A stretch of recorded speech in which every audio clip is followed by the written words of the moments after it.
Hello, photo class. This is Miss Fitchhorn, and we are going to learn how to change the sizes of our individual photos before we use them in photo projects, such as the EOA POD collage or our typography collage that we're going to be making next week. So the first thing I'm going to do is go to Photopea, and let me go ahead and make this full screen because then we're not annoyed with the side step. All right, so here's Photopea, which is just like Photoshop in so many ways. I love Photopea. Thank you, Photopea. And we are going to be editing individual shots. We are not making a project. We are editing photos into a square format for our collage. So I'm going to go ahead and I'm going to pick Open from Computer. All right. And what that does is it allows us to look. I always keep my shots on my desktop because then I don't have to dig for them. So I'm going to go ahead and open this one long vertical portrait style photo because that won't fit on a collage where I need all square photos. Now this, if I'm teaching you guys about photography, is bad shot because the sun is just glaringly like way too much. I'm blinded by it and it's not even the real sun, but I wanted to use it because it was the right orientation.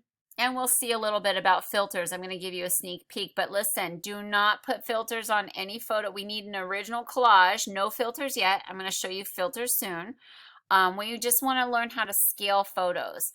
So if you go ahead and see right here, this is telling me on the right hand side in my layers that we have the background in, but what we want to do is crop it. So if you go over to your toolbar to the left, you're going to see a crop tool, which if you go down in Photopea, it's 1, 2, 3, 4.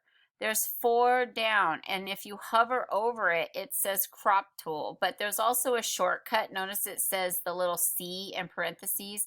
That means crop. So if you just hit the C on your keyboard, you know, that will work as well too. Now, if you click on any of the icons in the bottom right corner, look at how there's like bonus icons. It's like hidden treasure, right? So anytime you see underneath a little white triangle in the bottom of the right corner, that means there's secret surprises. And so if I tell you get your ruler tool out and you're like, Fidjorn, I don't see it, I don't see it. Well, it's probably hiding and you just have to, I don't know what other way to tell you other than you have to get to know Photopea to know what's hiding where. So underneath my crop tool, no, I don't want to slice anything. I don't want a perspective crop. I want a crop tool. So I click on the crop tool. And you have to left click and drag where you want to crop it. Now this sun is like a lot, but I can tone it down.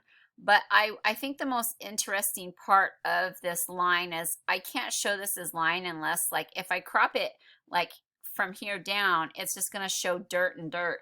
But if I show more of the line going up into the sunrise, well, that might be more interesting. So I'm going to left click and drag. And notice when I'm dragging that little black dialog box that's telling me how many pixels, well, I want to make sure that it's an equal, like right now, that's not a square. 3024 by 2664 is not a square. I need the height to be the same as the width for it to be a square. So I'm going to not let go of my mouse until I've got the pixels about the same. Now it's not letting me do exactly 3024, but I'm going to let go of the mouse. Okay, and notice it cropped it, but I have to hit enter to crop it for realsies. And then we want to save it like this. And I'll show you how to save it in a second. But if you're feeling spunky and you want to go back later and add some filters, don't do it yet to the final EOA POD. You're not allowed to turn in your EOA POD with any Photopea filters on it yet. Now, I'll show you last year's folders in a second where students then went crazy and put filters over their whole entire project. But just because some of you are already playing around in Photopea, some of you are light years ahead of everyone else, let me just show you where some really good filters are. So one of the things I can do to darken this down a little bit, it's not a filter, but it's a tool. If you go over to your toolbar to your left, what we can go ahead and do is do what's called, there's 2 tools called dodge and burn. Burn darkens things and dodge brightens things. And it looks like a little lollipop. Do you see that? Lollipop, lollipop, oh, lolly, lolly, lolly, lollipop.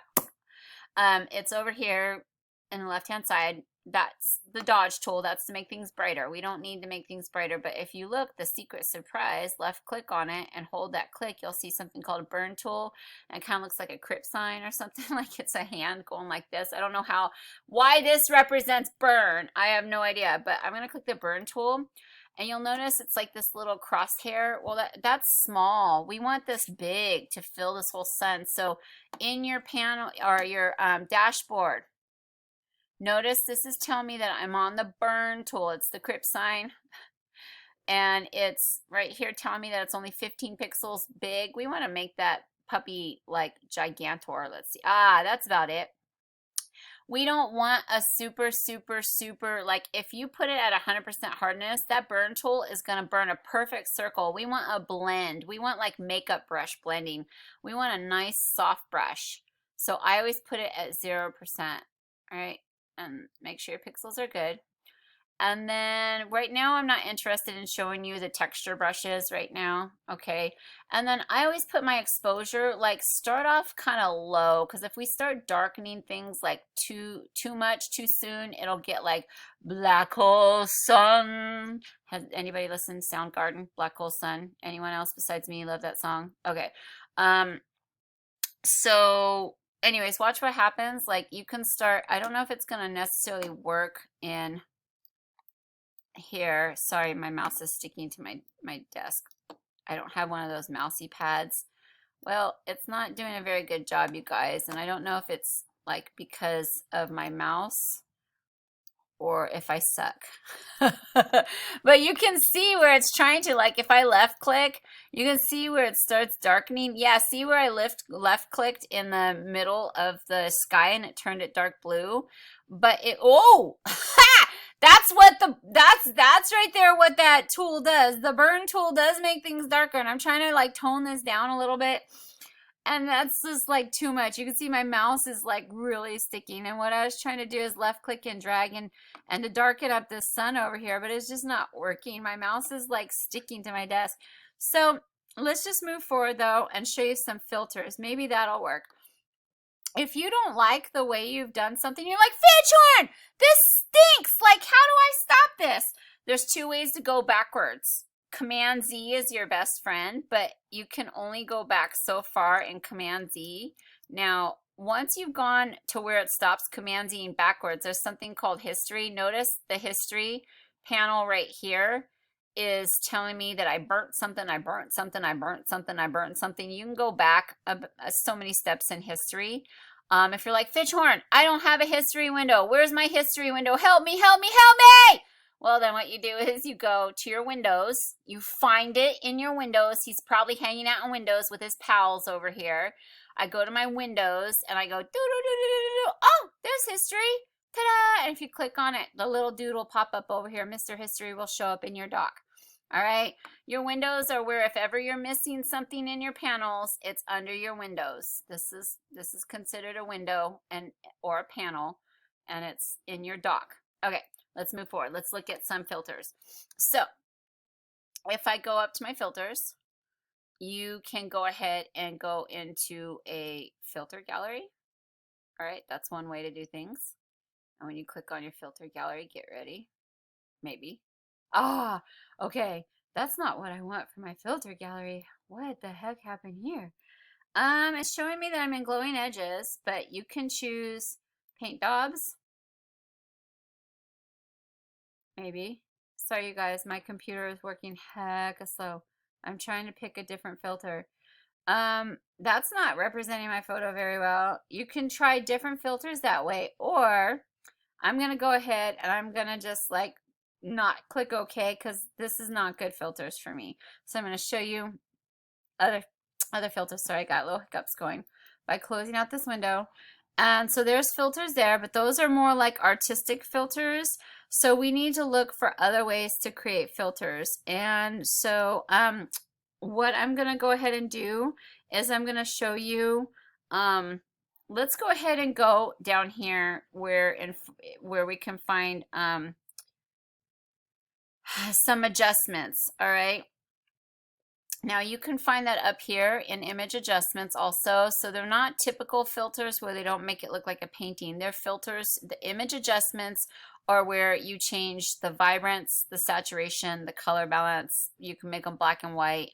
You can do all kinds of crazy cool things. So let me show you a few of them. Now this one here, image adjustments, is almost the same as your image adjustments down here at the very bottom. Notice when I click on it, it says the same, almost the same thing. You could change your brightness, your vibrance, your saturation, your color balance, your black and white. But this one is a little bit more complicated. It creates new layers, and we're not ready for that yet. So I want you guys to go up to image adjustments. How are we going to adjustment? We're going to turn down that brightness in that sun. So I'm going to go brightness. If you toggle, notice when I toggle, now that's like too much. That's like, whoa. So maybe I can't do the brightness, but maybe what if I play with contrast a little bit? No, because then look at that. I made the ground look nasty. So maybe those aren't my best tools for adjusting the image. So let's try another image adjustment. I'm going to cancel that out. Go image adjustment. Maybe I just want to make it crazy and I want to change the saturation or the color, which is hue. If you change, you guys, the individual hue of your photo, you'll get all kinds of crazy color combinations for, like, if you like that psychedelic look. It's also good when we do our pop art project. Saturation means how much color is in it. That's full saturation. And when we take all the color out of it, which is minus 100%, no saturation means there's no color whatsoever. All right? And you can also play around with your lightness and your darkness of your photo. Okay, so as you can see, if you want to take one of your images and play around with the adjustments, there's some really cool other things, like there's filters in which you can put color filters on, like your, like right now it's got a gold, this gold, so it makes it Instagrammy. Look at that. Don't I look like Instagram queen over here? But you can also change the color. If you double click on the color, look at that. You can pick any color in the rainbow and you can go ahead and click OK. And notice the, oh, that one turned black. Why did it turn black? Okay, there we go. Okay. It's telling me that my photo filter is blue. Look at how different my photo looks blue. This is photo filter again. Why don't I try a pink photo filter? Okay, white, come on, pink. There we go, pink. It puts a pink filter on everything. So see, I'll teach you guys how to color correct photos later. This is just for fun. But let's say we want to save this, right? So then we go, and I'll show you how to correct this without affecting the whole thing later. That's too advanced. Right now we're just learning how to crop photos and learning how to make image adjustments, but we're done with this. So we go File, Save As. All right, we always save everything as a PSD first, just so we have a working file in case I ever want to go back again. And you can go ahead and change the file names too if you want to. Like when I go File, Save As for your originals. Oh, it's not letting me change the file names. Let's try File, Save As this way. Export as. Okay, come on. Okay. For some reason, you guys, in Photoshop, it lets you change the names of your individual photos, but in Photopea, it's not. So you're just going to have to keep track of these yourself. But let me go ahead and show you how you rename them on your desktop, because it's important for you to keep track of your photos. I had students who didn't rename their photos, and oh my gosh, it was not a good thing. So I'm going to get out of here, and I want to show you something really quick. I'm going to minimize this. My photo that I just went ahead and saved, that like little JPEG, let's just rename one of these. Notice like if you have stuff that's not named, and I just changed that one to line. How you change a file name on your desktop is you left click until it turns light blue. Hold on. Oh, it accidentally previewed. Try again. Come on, turn light blue on me. There we go. Notice now it does not want me to change that .jpeg. Never, never, never, never, never, never, never, never, never, never, never change the extension in that dot ever, or the file will corrupt and you can't open it. So I'm going to change this one to just simply line so that I know what it is on my desktop, right? You never want to lose track of your photos. All right. So now that we're done with that, we're done with Photopea. That is the end of that tutorial. So you learned how to crop an image and how to play